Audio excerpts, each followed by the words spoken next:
Shout out to the Double.R.Podcast. That was 3, but it's 2. Shout out to them. Thank you guys again for having me. How y'all doing, man? It's Rod, and I'm here with Rico. You already know, man. And we back with another episode of Double.R.Podcast. Today we're here with Vince Swain. Yes, sir. He is an artist, and I call him an artist because he does multiple things at a very high level. You know what I'm saying? And I just wanted to put the spotlight on him and interview him today to let y'all see what he does. You know what I'm saying? Give y'all kind of a inside look at his business and how he started off, and what it takes to potentially do what he does. Exactly. So yes. So Vince, do you want to introduce yourself to the people real quick? Yeah, of course. The name's Vince Swain. He introduced me as an artist. I tattoo, I paint, I do a little bit of everything. I'm just a creative person in general. I want to say thank you guys for having me on the podcast. No problem, of course, man. You know, my friend Wally is the one who made this happen. You know, shout out to him. Check out his podcast too. Check out the other episodes. But yeah, so I appreciate you guys for having me through. Yes. If y'all didn't know, during Wally's video, he was in the background. So we were like, nah, we got to get you in one episode, because when he shows what he does, we're like, nah, man, you're really creative. Yeah. So we had to get you on. I seen a couple of your jackets because I went on your IG page. For sure. Yeah. As soon as you showed me, I went on your IG page because I was just curious. And bro, the way you do what you do when you draw on the jackets and all that stuff and your tattoos and stuff like that, I still gotta hit you up to set up a date and time. You let me know, dude. We'll make it happen for sure. Bro, that shit is just fire. And I'm very amazed by what you do because it's something that I can't do. Yeah. Right? So when I see suck at drawing. Yeah, I'm ass. Yeah, I'm ass. So when I see somebody do something that I can't do, I really take it really catches my eye. Yeah. You know what I'm saying? So yeah, man, you're very talented. Yeah, bro, I appreciate you guys for sure. It's like since I was a kid, I've been doing art, and then I grew up like doing graffiti since I was like a teenager with all that, and then it kind of just transitioned into like where I'm at now with jackets and tattooing and all that. Were you in any art classes when you were younger? I've never really had like basic school art, you know, like all right, we're gonna put glue and sticks together and draw this or draw that, but I never took like fine art classes or anything like formally, like actual training wise. It's just been like basic high school art at max. Okay. I don't really feel I learned too much from like art classes. So it's very basic. Yeah, for sure. So what got you into, because you said you started off with graffiti, what started that for you? That first spark was just like, damn. I like doing graffiti, like where can I take this? Damn, to be honest, like I've had this conversation with some of my friends like many a times, and it's just like, well, when I was a kid, I used to just draw. Like I would draw Dragon Ball Z characters. You know, like the, you know, cartoon characters, Dragon Ball Z characters, and I think it was like 7th grade. There's this kid. So you know, you ever had, they'll make you draw like your name for the first day of school. A bubble cat, right? Or like whatever. You can, with those, you can see who's actually really good at drawing. Who are neat. When I did mine, I was like, bro, why don't my bubbles come out like that? Yo, can you do my name real quick? Because I can't do it. Try to make this shit in 3D. That's what it was. It was this kid, Cody, and I saw him drawing. I have no idea what he's doing with his life. This is damn near like years ago, you know. But I saw him drawing, and I was like, wow, that's cool. And then ever since I started drawing, we actually took a field trip to Miami that year. And then in Miami, you know, there's like tons of murals and tons of graffiti. I would see like the billboards and like the highway signs, and I was like, how do they do that? And that's kind of what sparked it for me at like 12, like 11, 12. And then from there, really, it's just the adventure of it, dude. Like I'll be out in the middle of the night this is 13, like hopping out my window to go down to Miami to paint highways and like street spots. And that's how you know you're an artist. I got a question for you. Did you ever feel like, cause I know like that's illegal to like graffiti and shit like that. Did you ever get caught up? Did you ever get caught up in doing that shit? Yeah, I mean, I've dealt with legal issues from like things that have to do with graffiti. I'm not really gonna talk too much about it. No, that's fine. But yeah, for sure. And it's I think at one point it goes from just being something you're doing with your friends, like painting in the neighborhoods, and you know, you're traveling a little bit, and then you're just doing your thing with your friends, so you kind of get involved in the lifestyle, and then it gets competitive. And then it's like a sport. And then it becomes an addiction, and it's like every night I'm out 4 or 5 nights out of the week, like covered in paint, like going through bushes, getting myself cut on razor fences, like just to do my art. That's dedication. For me, you know. Yeah. Like, yeah. That's lit. Was it for you like the more you kept doing it, the better you kept getting? Hell yeah, for sure. I mean, it's anything though. Like, if you work out and you're consistent and you really dial in your diet, you know, you'll see results. Yeah. If you're doing art and you paint and your hand gets more steady, you'll learn. Like with graffiti, you try new art shapes, you look at other letter forms, and you start learning like, oh, I could bend a letter of a K like this. Well, that's gonna be backwards in the camera, but whatever. But yeah, you start learning and picking up tricks, and then it all kind of compiles into what I do now. So like the basics and understanding that I learned over years of doing graffiti all ties into my views on art now. Like, it's how I network. Like, I don't look at it as, oh yeah, I'm just gonna tattoo in Coral Springs. Like, I want to take over Broward. I want to take over South Florida. Yeah. Oh, with the jackets, like I've sent jackets overseas to like people in Dubai, Germany, New York. You know. That's dope. Yeah. So it's like I kind of approached art in the same sense of like, I'm gonna take over my city and then just branch out. Yeah. You know, like, I don't know if I gave you guys lanyards and keychains, but I have lanyard. I got you right after. Then I got all you guys. Appreciate it. Hell yeah. Hell yeah. Hell yeah. So with that, I kind of view it like that too. It's like, if it's like everybody's gonna see it. So like, what is something everybody sees every day? Keychain. Yeah. Everybody has a keychain. Yeah. You know, like, even if you don't have a car, you got an apartment or some door to unlock somewhere. Something. Yeah. You know? Yeah. Hopefully. Yeah. But that was kind of my philosophy with those. It's just like, I want to be seen everywhere in the city. Okay. And that's good. Yeah. So following, you know, now you went from graffiti, now transitioning from graffiti, what about tattooing kind of started to spark your eye into wanting to get into that? So I'll give you like, I'm 28. Yeah. I'll give you like a breakdown. I guess around 21 I started doing the jackets. Yeah. I was actually doing a lot of local art shows. And one time I was actually like an ex-girlfriend of mine. She was like, oh, paint this jacket, we'll try to sell it. Painted it. Before we even finished setting up at the art show, it sold. Damn. Like in like 5-10 minutes. And that right there to me like sparked it. Like, hold up, this was like instant. And then from there I branched out and just started doing more jackets. And then, like I said, from there that got recognition, like from my boy Shaka. Shout out to Shaka if he sees this, in New York. And that was my first like non-local sale. You know what's crazy? Very off topic. Yeah. I just met somebody named Shaka yesterday. Bro, it's at the basketball court. That's wild. Dude, for real? Yeah. That guy was talking to about place. the books and stuff like that. His name was Shaka. That's dope. But yeah. Yeah, dude. It's correlations are everything too. Like, I found out like you might know a Shaka that does this, but like who knows? Yeah. So I got a question for you. Where does the inspiration to draw stem from? Like, when you go and you see like a blank jacket, right? Yeah. What inspires you to come up with that picture? Like, oh man, I'm gonna do this, that, and the third. Yeah. So that's a hard question, bro, because it really varies. Like, sometimes it's easy when it's a commission piece and somebody's like, oh, hey, can you paint this portrait of my loved one that passed away, or my person that's living, or my animal, or if they want an anime character, cool, super easy. Yeah. But when it's like, I want to sit down and do something, it either just comes to me randomly. Like, I'll be in the middle of walking and I'll have this idea that starts burning in my head. I'm like, fuck, I need to paint that. Yeah. Can I curse on here? Yeah. Of course, cool, bro. Yeah. So, it just becomes like a burning thought. Like, there's a canvas that I did of a dragon on my page, and that was like, dude, it would not get out of my head. I was like, I need to paint this. Yeah. So I sat and designed it on the iPad, and then I drew it, and then I painted it. Okay. But commission pieces is like, I kind of just take the idea the customer has, see what they like. I kind of go through their page, see like what else they might like, and then incorporate it, send them a rough draft, and then that's easy. Yeah. But my inspirations, like, I like Miami Vice colors. I like very vibrant, bold colors. Yeah. That also kind of stems from graffiti. Like loud stuff that's in your face.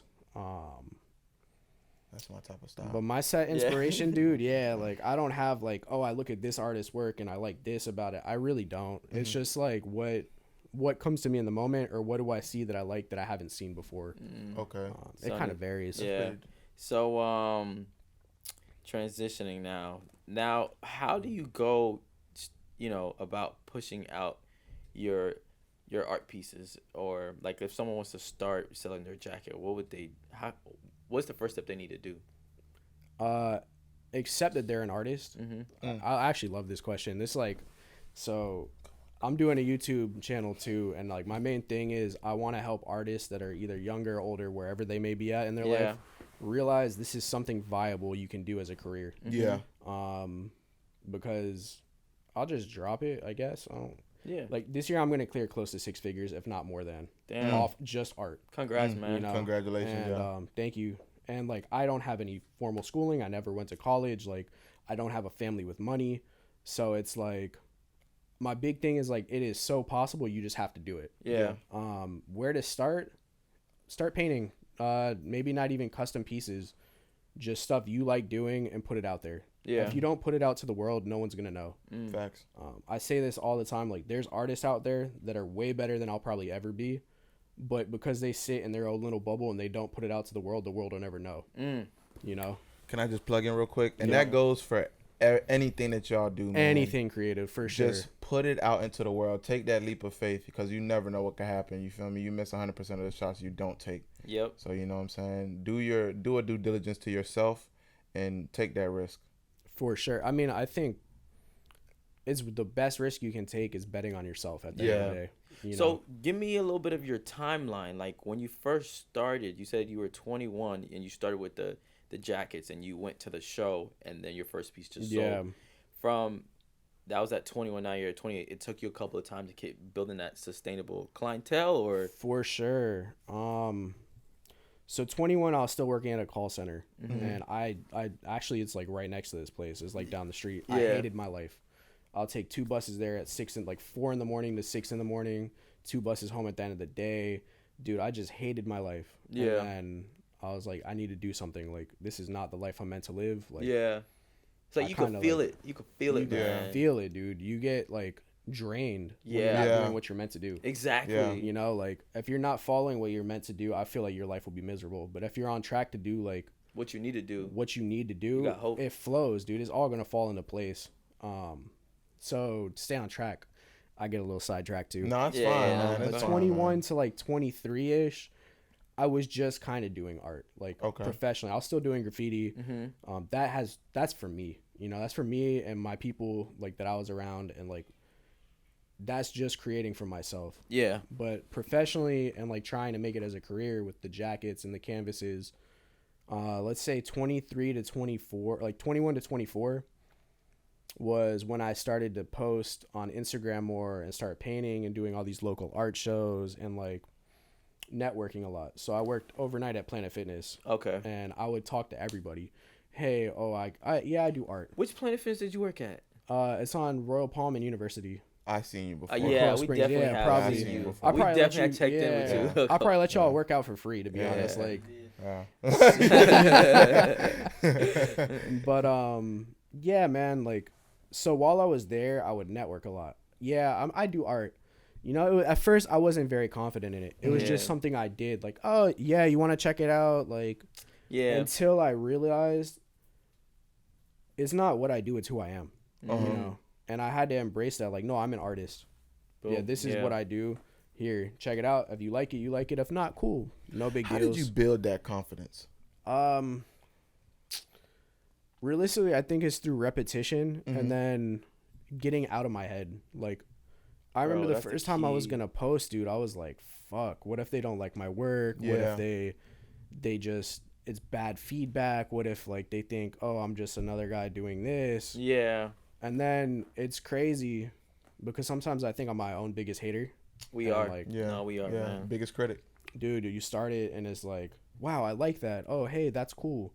And then you get your first sale or like your first inquiry even. And it's like, wow, like people like my work enough to pay me for it. Okay. And then it just makes me want to like do better quality too. Because it's no longer just for myself. Like this is somebody's hard-earned money in my hands. I take that very seriously, and I'm very appreciative. Like I wouldn't be who I am without the people that have chosen me to be their artist in that sense. Yeah.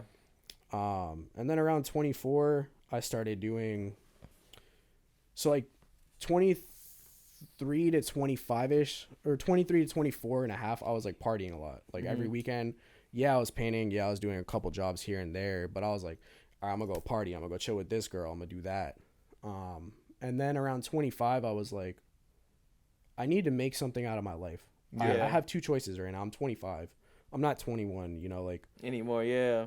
I'm Can't getting party every day. yeah, dude, you get burnt out. And Exactly. I was just like, I'm either going to make something of myself or I'm going to be working this job forever. And I actually like the job. Don't get me wrong. But it was more so like, I want to be more. So I have to make decisions that'll lead me on a path to be more. Yeah. So I cut the partying out and I dove in, and I swear, like God, the universe, whatever you may believe in, the minute I really decided to make that decision and telling my friends that would hit me up to party, yo, I'm busy this weekend. Yeah. And like sitting in my house to paint, I was getting hit up from people I more than ever. I was getting like more followers than ever. I was getting more consistent work, and like the quality showed. So that's when I got like messaged from people like that literally live in Dubai to get custom work. And like there's a selfie kid, I don't know if you guys know him, but he like is famous for taking photos with celebrities.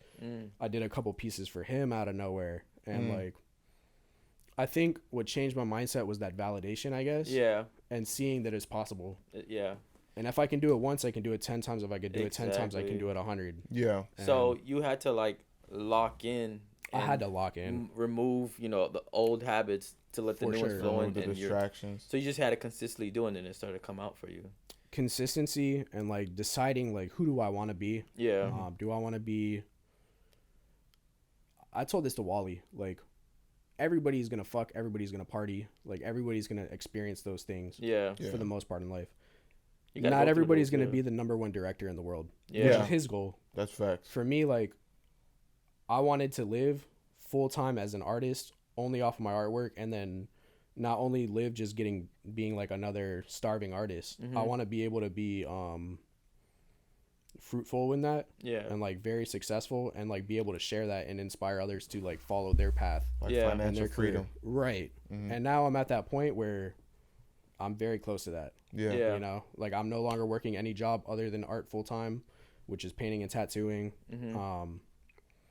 But I guess to like timeline it, like 25 to 27, I really just dove in. At the end of 25 or the middle of 25 for December 2019, I did like a art show at the Bitcoin Center in Miami for Art Basel. Yeah.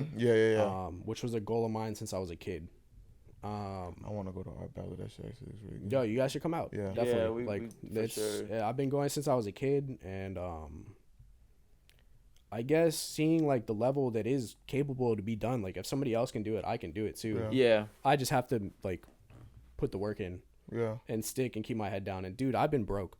Like I've had $0, barely paid my rent, and then been broke for 2 weeks till I got my next paycheck. Yeah, we all know that. Yeah, We know that dude. struggle, man. And it's like, I could have gave up then. I could have went and worked a little other job or something else.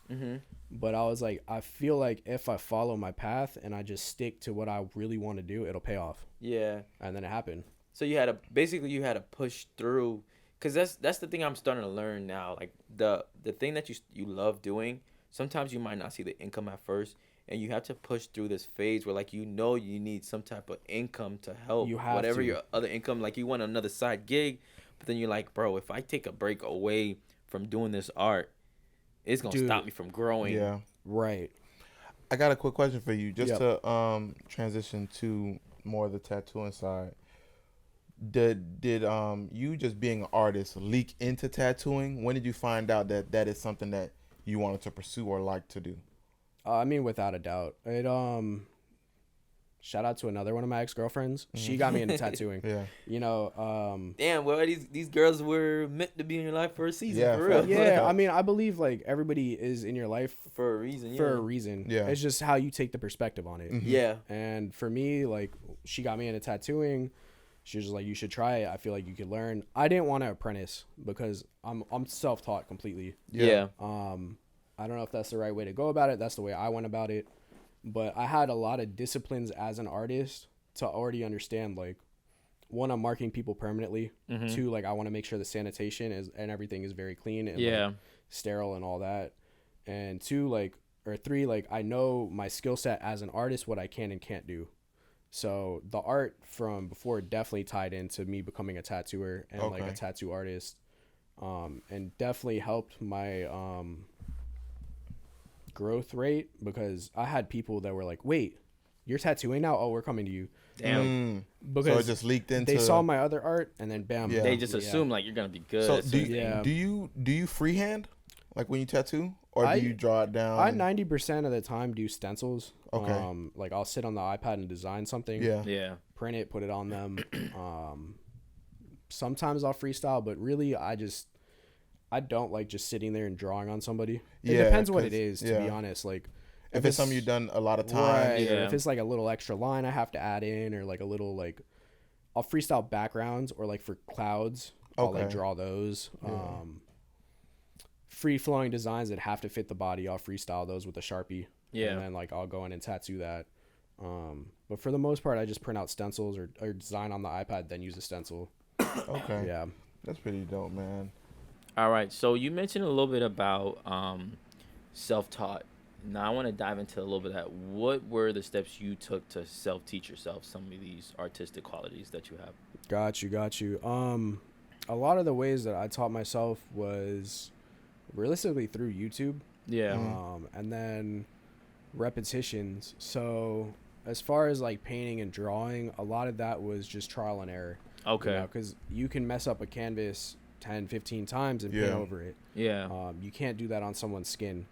But with painting, a lot of it was just learned through trials and tribulations. From doing graffiti, I learned a lot of fundamentals.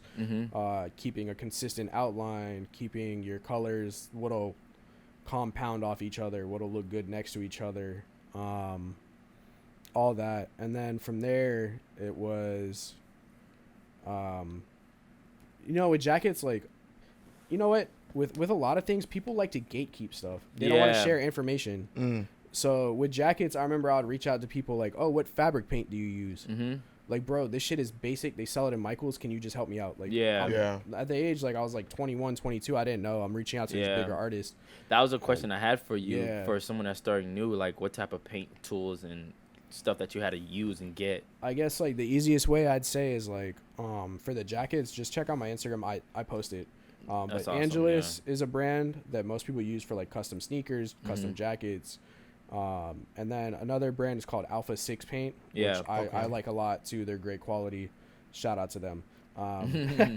But yeah, a lot of that was like gatekeep. Like, they don't want to share information on basics, is like what type of paint to use. Like, to me, that's whack. You ever think about doing that for yourself? Like, creating like a channel or something where you can kind of give out gems to other artists? And actually, so I just made the YouTube channel, finally.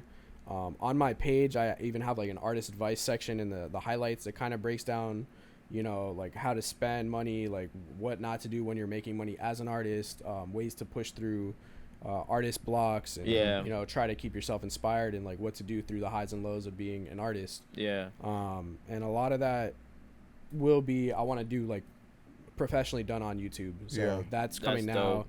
I just started that finally. I got the page made. I've been posting some shorts. But yeah, I want to do advice because I want to kind of help, especially the younger people coming up. Yeah, like, exactly. Be That's able to, follow something they're passionate about, even if it's just on a hobby level. That it's something that they might enjoy doing that gets them out of a bad day. Yeah. Not just for them to make money, but like maybe they just want to learn how to paint a jacket because they want to do it for their friend as a gift. Dude, that's dope. Yeah, that is. And I would love to be able to inspire people and teach them like how to do it, so it'll actually hold up over time. Just to expand on what you were saying earlier about the managing money and stuff of that nature, how do you handle, because I assume you're making a lot more money than you used to make. For sure. How do you go about handling that money and all that stuff? So a lot of that, like I was telling you guys a little bit earlier, but I'll break it down on the podcast. Like, in August, I made a little over 11 grand. I've never seen money like that in my life. Crazy, that's all made through tattooing and painting, my own art, something that I created, something that I built by myself. Like, in that sense, like I said, no college degree, etc. Like, I just want people to understand, like, if you follow your passion and your career and you take certain steps, you can make it happen. So as far as managing that money, I have a 401k, I have savings set up, I do a little bit of money in crypto. So I have like weekly deposits. So that's good. You know, I set that aside every month. As far as my budgets, if I would have been making this money 4 years ago, it would have been getting blown. I'll be going out to the clubs, I'll be going out doing this, I'll be out taking like random trips that I don't even need to take, splurging on food, like now food takes all your money. Dude, food takes all your money, bro. I was Uber eating. I love it. It's like $80 for like a meal. Like, come on, bro. You get to the store and it's like $8. Yeah, man. It takes all your money, food. So a lot of that really is just figuring out like how to live below your means and like the bare minimum you need, and then put everything else to the side. And I think utilizing your money too and trying to find ways to make it work for you. My biggest advice: invest in yourself. Yeah. You know, if you're starting out and you want to do something creative, work with whatever you have. Once you start making money, my biggest advice is get at least 3 months worth of savings, 3 to 6 months worth of savings set, and everybody will tell you that. Yeah. It's harder said than done, but once you hit that point, there's like a huge weight lifted off your shoulders because now you have your time back. Yeah. So now you can take that time and go, all right, I'm going to shoot this podcast. Oh, I'm going to shoot this film. Oh, I'm going to shoot this video. Oh, I'm going to paint this piece, and really put your all into it without having to stress like, damn, if I don't work today, I'm not going to pay my rent tomorrow. Yeah. You know? So when I hit that point, I felt like the biggest weight lifted off my shoulders where I could really sit back and evaluate what I want to do with my life and focus on that. But managing money, just cut out the extra expenses. Try not to flex. Yeah. I mean, dude, if you're making $1 million, buy something nice for yourself. You know? No, you got to reward yourself a little bit. I think a lot of people have a hard time delaying gratification. Dude, delayed gratification will make you successful. Yeah. Right? And that's key. But in us being in this generation, because we're part of this new generation with social media, it's so hard not to want to flash because you see somebody else flashing. But if you do that and you don't have to show that you're making this and you just let your work show for it, you know, you'll walk away from your job. That's true. I think restriction and sacrifice, it's very crucial in becoming successful in your craft. For myself, dude, I have my first car at 28. I drive like a 2019 brand new car. And that's at 28. Yeah. Dude, before then I was biking and Ubering to work, you know, making sure I was there, making sure I had money to do my craft. I could have bought a car years back. Yeah. But it was an extra expense I didn't need at the time. And I was like, you know what? If I dive in and I just keep my money for my craft, I get better paint, I get better quality. I use it for like, to make sure I'm good. Like, it'll all pay off. And I believe that. See, now a lot of people could do that. Dude, now it's paid off. Like, I don't stress. I don't have to. Now I got a car and I can drive. I don't stress gas. I don't stress any of that. But I feel like if I would have bought this 4 years ago, dude, I don't know where I would have been at. Yeah. You know? And that gives you a sense of fulfillment. Yeah, knowing dude. that you did it on your own without help from anybody else, right? Right. Yeah. And it's all paid through my own work. It's all earned through like my own, you know, my craft. It's all earned. I had nobody give me money for a down payment. I had nobody help me out with rent. Yeah. That feels, before you go, that feels real good wherein you don't have to rely on somebody else or your parents or anybody to when you're making your own money and you can put it away. For sure. I think being self-sufficient is, you know, one of the best feelings on earth because at the end of the day, like, I'm going to be good. Yeah. You know? And now the coolest thing too is like now that I'm making money, my close friends, like I'm able to help them live out their dreams in a sense too, or like pursue whatever they're trying to. And like I can lead by example in that regard. Yeah. You know, so I like that a lot too. That's real. I had a question for you. Earlier you was talking about how you're getting sales overseas and stuff like that. How, like, explain to me or bring me through that feeling that you received when you first seen, like, oh man, this dude from Dubai just messaged me, wants some of my clothing and stuff like that. How did that feel? Yeah. It feels like unreal at first. I think for a long time, any sale I had, I felt like it's fake. Yeah, like, damn, is this gonna be like a scam? Yeah. Like, are they just gonna like fuck me over? Like, a lot of it was like, okay, first off, for any work you do, get at least a 50% deposit up front or some type of whatever your flat deposit is. Yeah. Make sure you get that. That's for anything. That's for everybody. I don't care what you do. Take it the minute you start. Like, take your deposits. Yeah.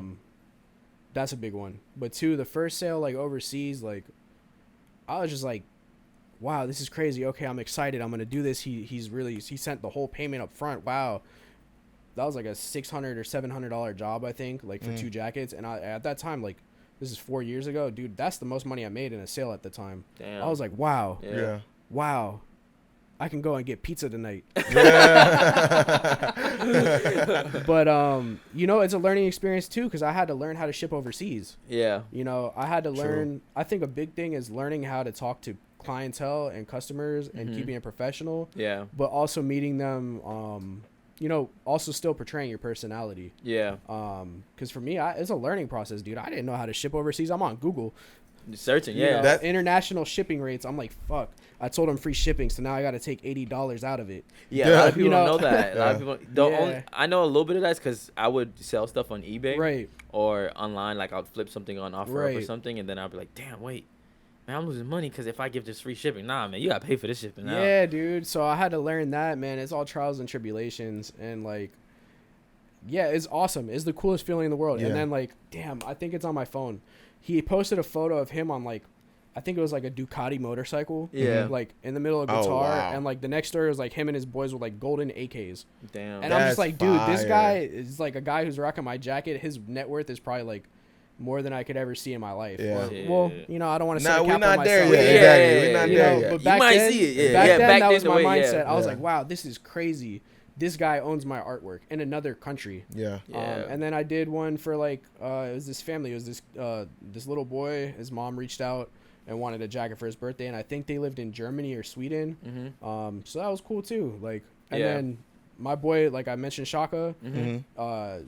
New York was my first sale outside of like Coral Springs, Broward, whatever you want to call the area. Yeah. And then I ended up meeting up with him, and now that's like a good friend of mine. Like Yeah. I'll go out to New York and visit him and his family, and like, you know, he's cool. He does music. He's like dude, he just does a lot of stuff. New York is Yeah, the New land York of hustlers, dude. Yeah. Facts. Yeah.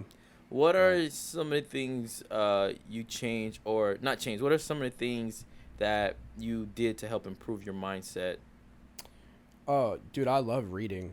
I knew it. You didn't even have to tell me. I could Yeah. like feel it. Dude, You didn't even have to tell me, man. I tell everybody that I know that's like, okay, so certain people I won't have certain conversations with. Yep. But like when you're an actual friend of mine, like Mhm. I'm gonna try to better your life, or at least give you the tools and stuff that I've used. And if you want to take it, you take it. If you Yeah. don't, you don't. Mm-hmm. But for me, books, dude. I don't even like to read. I take audiobooks because I'll play it in the background while I'm painting. Yeah. And I'll listen to it. Or philosophers like Alan Watts is great for your mindset. Mm-hmm. It depends, dude. You can learn so much by just understanding how your mind works or why you do certain things. And I would like teach myself, or I'll hear something in an audiobook and I'll be like, wait, wow, that's why I've been procrastinating. Yeah. There's this dude, Andrew Huberman, who's like a neuroscientist right now. Yeah. I listen to his podcast a lot. Just learning the way my brain does things and how Helps it does things. so much. You can literally be in the moment, oh, I'm about to go eat this piece of candy from the store and just put it down and be like, you know what? I know why my brain's reacting like that. Yeah. Or like certain disciplines Puts you in more control. Puts you in more control. Just self-aware, understanding your mind and the fact that you can grow so much by just applying yourself. That might get into reading, you know, holding audiobooks. myself Yeah. accountable. Yeah. The books know. make you do that, bro. Yeah, dude. Yeah.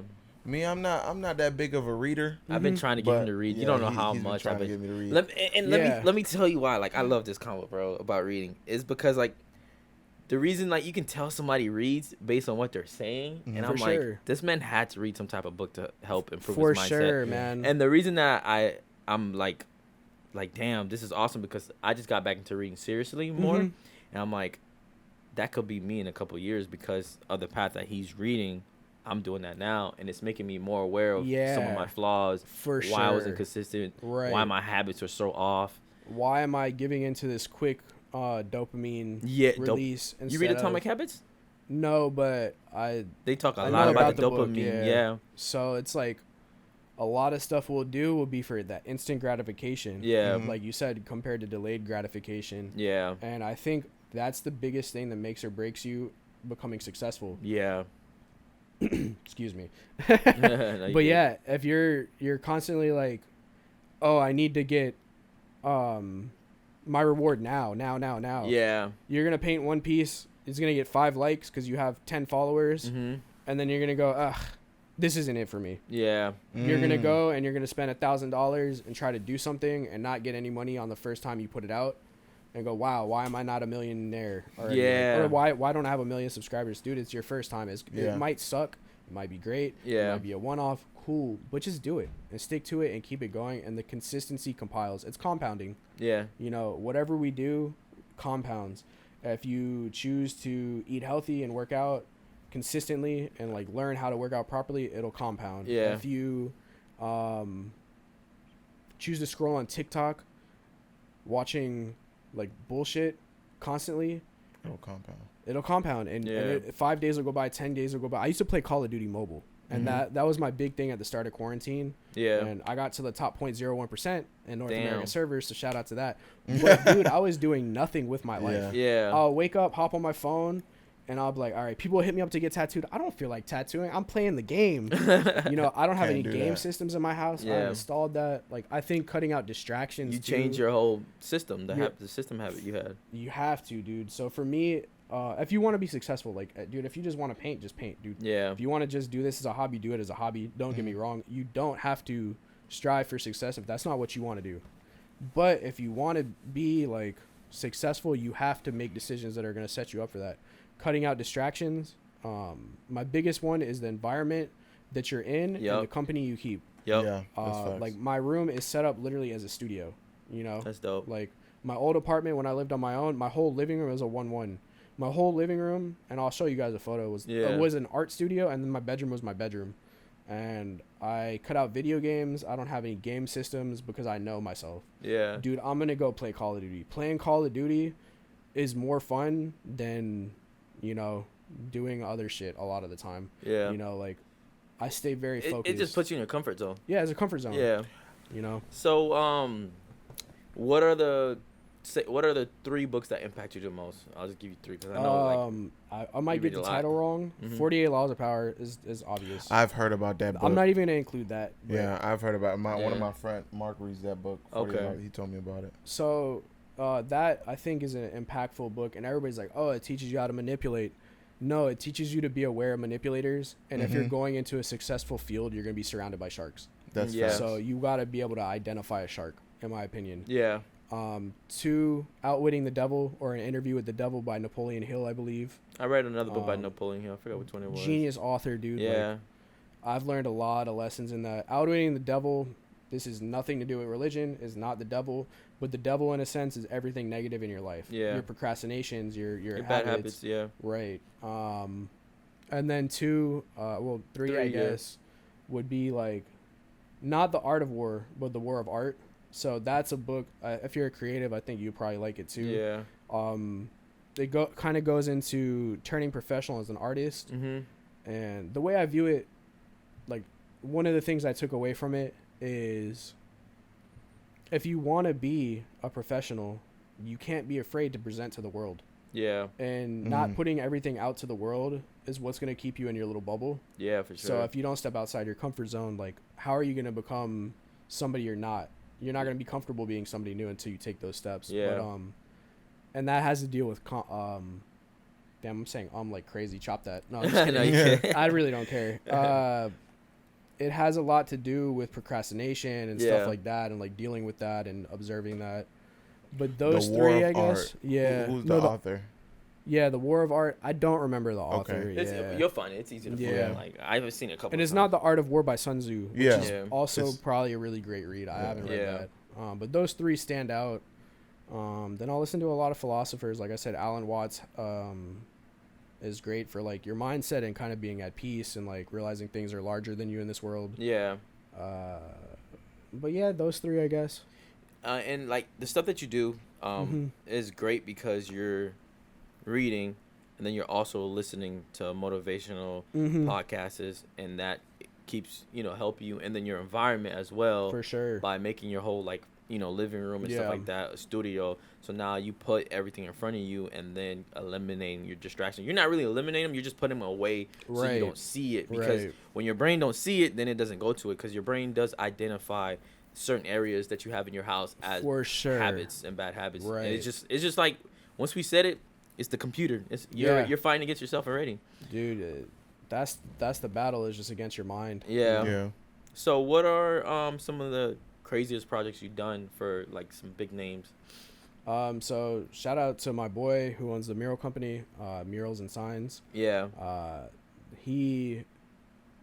I've been on jobs with him for Nike. We did the Museum of Ice Cream in 2017 when they were here.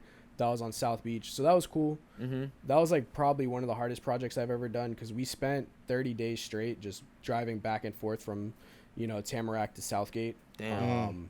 Or not Tamarack to Southgate. That's like a 5-second drive. Yeah, I was about to say, wait a second. Yeah, to South Beach, and like, it was a 4-floor staircase painted top to bottom, like all the walls, ceiling, roof, and floor, and we were literally pulling like 20-hour days straight of working. Yeah. I remember sleeping in like one of their bathrooms at the place because they weren't open yet. Yeah. And I was like sleeping on the bathroom with like plastic tarps wrapped around me to keep me warm, and like a roll of paper towels as my pillow, just so that we didn't have to do the drive back, so we could wake up in like 2 hours after a nap and get back to painting to meet the deadline. Damn, you putting in a lot of miles, bro. Yeah, that's dedication. Dude, one thing, I'm a hard worker, and like two, like when I'm doing something, I'm all in. I'm either all in or I'm not gonna do it. Like, I feel like what you were saying earlier about the whole people aspect, right? A lot of people, they get into these like being an artist and stuff like that, and they don't realize one of the biggest part of becoming like an artist or whatever you're doing that's for the people, you have to actually be for the people. You have to be a people person. You just can't go into these businesses or want to be an entrepreneur or something and not understand the people that you're selling this stuff to. Right. I mean, I think finding commonalities in people is a great thing. Everybody has a different walk of life. Everybody has a different perspective. They all have different experiences. It's just figuring out how to fit in, or like where to fit in, and like what your niche is, I guess. Like really just like where you apply to, because I think a lot of things we talked about can apply to everybody from old, young, poor, black, white. It doesn't matter, and I think at the core of it, like, art is for everybody, and that's cool too. So I think for sure you have to be able to relate to people and apply to yourself, because why is somebody choosing me and my artwork compared to the next guy? I guess the simplest way to put it. Okay, so like, last question before we wrap up. Where do you see yourself in the next 5 years, and what are your goals? Damn. So this is something I've actually struggled with recently. So being 28, like I said, for a long time my goals were get a car, become financially free, and only working on my art. For years, those have been my goals. So you have achieved those now? I've achieved all those. That's great, man. My only goal right now is getting back to the weight that I want to be at, that I've done before. So I've been dialing in on my fitness for the past few months. I'm down like 30 pounds. That's great, man. I'm just Congrats. back on track with that, because health is wealth at the end of the day. For the next 5 years, dude, I really don't know. Like, I don't have a set goal. Like, it's not, I want to buy a house, or I want to do this. I'd like to have 100,000 plus in the bank. Maybe own property. I don't really know, though. I don't have a set goal. I'm kind of in this in between where, do I want to go out and travel the world and have more life experiences, or do I want to kind of like tie down and like lock in on something that's like a property where I'm gonna have to make sure the upkeep's there, etc. It kind of depends. I don't want to like influence your decision, but I feel like you should go out and experience the world. I'm thinking because you only have that's what I've been leaning towards too. To like, we gotta travel and see this. I got some friends that are going to see the World Cup. Nice. Right? And it's like, damn, I want to do something like that, because these chances don't come all the time. You know what I'm saying? So you might as well do it while you're young, while you can still experience it and be physical in that. You know what I'm saying? So, which is, I feel that, man. Yeah. All right. So right before we wrap up, man, tell the people where they can find you, your social media names. All right, cool. So Instagram at Vince.Swain. I don't really use Twitter. And TikTok is just Vince Swain, or Vince.Swain also. I kind of keep it cohesive through all of them. And then YouTube, the channel is Vince Swain Art for All. That might change, but just search that and that'll pop up. So that's the big three. Facebook. I have it's Vince Swain Art and Design. If anybody uses Facebook, Yeah. Our older demographic. But yeah, that's the ones. And I'll drop the links below for you guys. Appreciate it. Yeah. So go ahead and look in the camera. Let them boys know what podcast you're on. Shout out to the Double.R.Podcast. That was 3, but it's 2. Shout